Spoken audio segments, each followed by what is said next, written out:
Hey, salut! Dans cette vidéo, je vais te parler de Windows Terminal. Je vais te montrer comment l'installer et comment le configurer.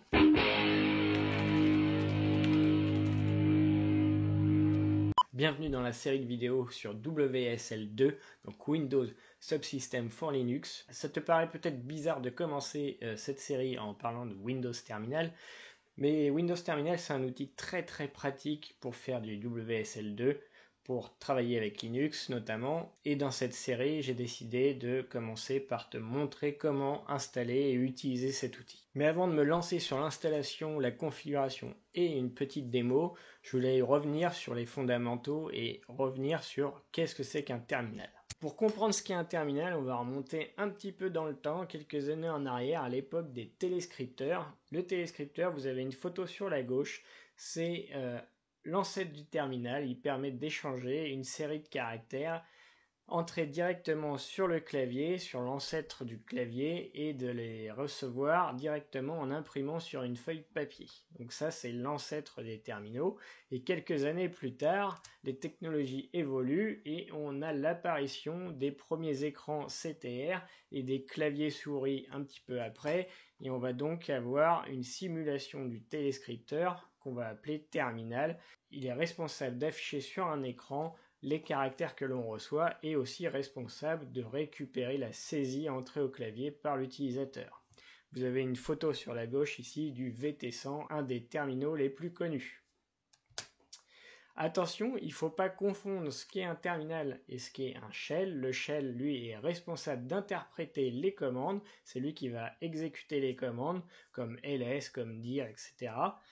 Et le terminal est responsable de l'affichage. Donc le terminal va envoyer les entrées récupérées depuis un clavier et va les transmettre au shell. Le shell va interpréter, exécuter et renvoyer en retour une sortie que le terminal va afficher dans une taille d'écran spécifique, avec une police spécifique, avec des couleurs spécifiques. Voilà, il est responsable de l'affichage de la sortie.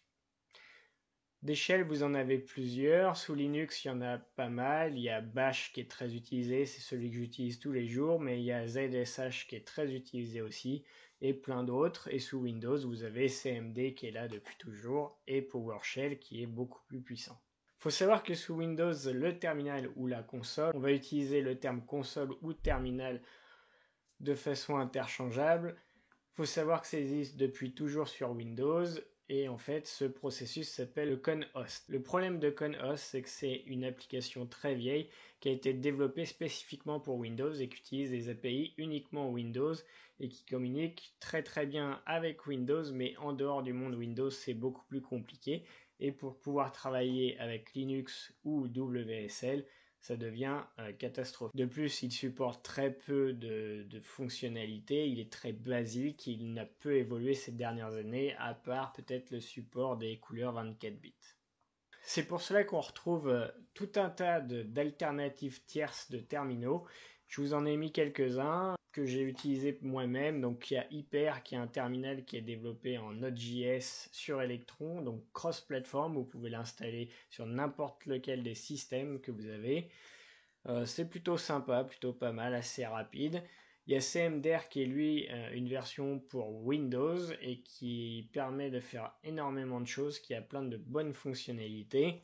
Terminus qui est une version plus moderne et qui ressemble d'ailleurs beaucoup au Windows Terminal. Et puis vous en avez des plus vieux comme Putty qui est très utilisé pour faire du SSH, etc. Mais on va revenir sur ce que c'est que le terminal Windows et ses fonctionnalités. D'abord, même s'il est développé principalement par Microsoft, il est disponible en open source sur GitHub et vous pouvez y contribuer. Ensuite, il y a tout un tas de fonctionnalités qui ont été rajoutées, comme le support des couleurs 24 bits, les séquences virtuelles ANSI, l'accélération GPU, la prise en charge de l'Unicode. En plus de ça, il y a des fonctionnalités plus utilisateurs comme le fait d'avoir des thèmes, de pouvoir customiser complètement votre environnement de terminal. On va voir ça dans une démo juste après. Vous pouvez avoir plusieurs onglets par shell, vous pouvez splitter votre écran pour avoir deux shells côte à côte, voire plus si vous le désirez. Vous pouvez configurer les touches de raccourci pour splitter et faire d'autres fonctionnalités. Vous avez une palette de commandes. et vous pouvez même démarrer directement votre terminal préconfiguré grâce aux arguments d'entrée du process. Côté installation, c'est très simple. Moi, j'utilise la version qui est disponible sur le store. Si vous avez accès au store, c'est plus simple. Vous cherchez directement Windows Terminal. Vous aurez deux versions, la version actuelle et la version preview. Dans la démo juste après, je vais vous montrer la différence entre les deux. La version preview, c'est évidemment avec les fonctionnalités qui vont arriver dans le futur. Et la version actuelle, elle va être mise automatiquement à jour quand il y aura une nouvelle version. Si vous n'avez pas accès au store, vous pouvez utiliser une version disponible sur GitHub en téléchargeant la release et en installant directement cette release grâce à une ligne de commande dans PowerShell. Si vous êtes un utilisateur d'outils tierces pour installer vos applications sur Windows, vous avez le choix, vous pouvez utiliser Winget, Chocolatey ou Scoop. Mais passons maintenant à la démonstration. Donc je vais commencer par lancer la version actuelle du terminal. Il s'affiche ici devant vous. Moi, il démarre directement sur une session PowerShell, mais j'ai d'autres shells disponibles. Ici, on retrouve les différents shells que j'ai à disposition. J'ai par exemple le Command Prompt, le CMD de Windows, et j'ai une version Ubuntu qui tourne sur WSL2 évidemment.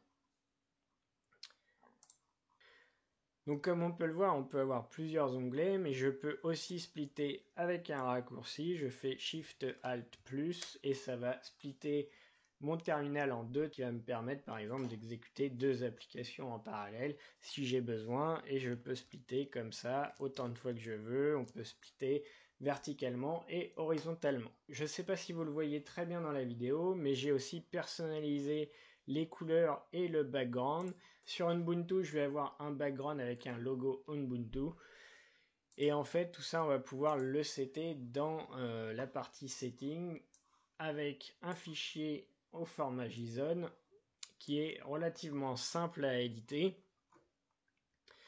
Vous allez avoir plusieurs profils, plusieurs thèmes et des raccourcis clavier. Là, j'utilise Visual Studio Code pour pouvoir éditer le fichier, mais vous pouvez évidemment utiliser l'éditeur de votre choix.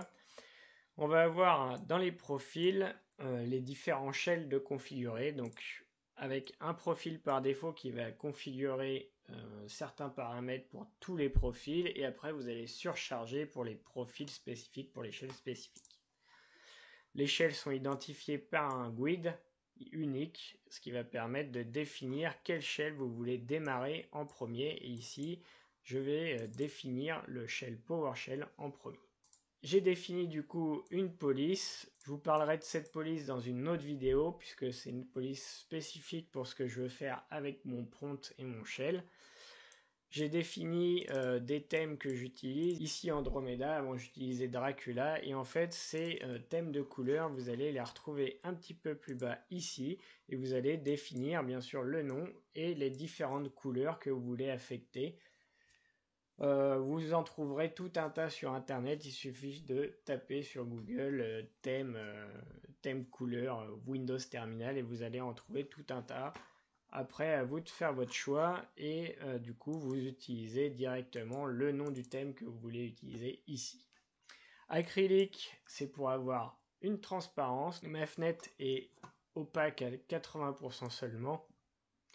Vous pouvez paramétrer cette valeur comme vous le souhaitez. Si je mets par exemple 50%, ma fenêtre devient beaucoup plus transparente. Pareil, complètement personnalisable. N'oubliez pas que vous avez l'accélération GPU et donc c'est des choses qui vont être prises en compte par Windows de façon native. Au niveau des images de background, c'est très simple. Vous définissez l'image que vous voulez utiliser avec son chemin, où est-ce qu'elle se place, son opacité et comment elle s'étire. Est-ce qu'il faut l'étirer sur l'ensemble de la fenêtre ou pas? Utiliser quelques images que j'ai trouvées sur internet pour mes différents shells. Vous pouvez aussi spécifier l'icône qui va être affichée en haut dans les onglets.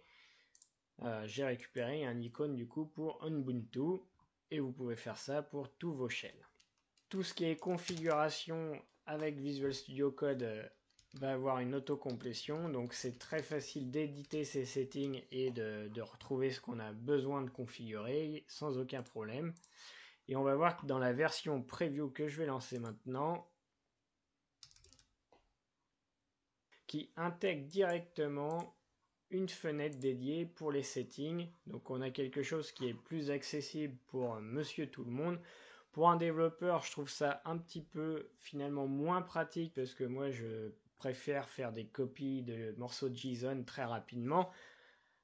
Par exemple, si vous avez besoin de changer l'apparence et d'utiliser un thème, ça risque d'être beaucoup plus compliqué de définir un thème ici. Heureusement, vous avez le bouton Open JSON File et on retrouve le même fichier qu'avant. Pour les raccourcis, j'en ai pas parlé, mais vous avez tout un tas de key binding que vous pouvez définir. Il suffit de dire pour cette commande, j'utilise telle séquence de touches et voilà, vous pouvez définir toutes vos séquences comme vous le voulez.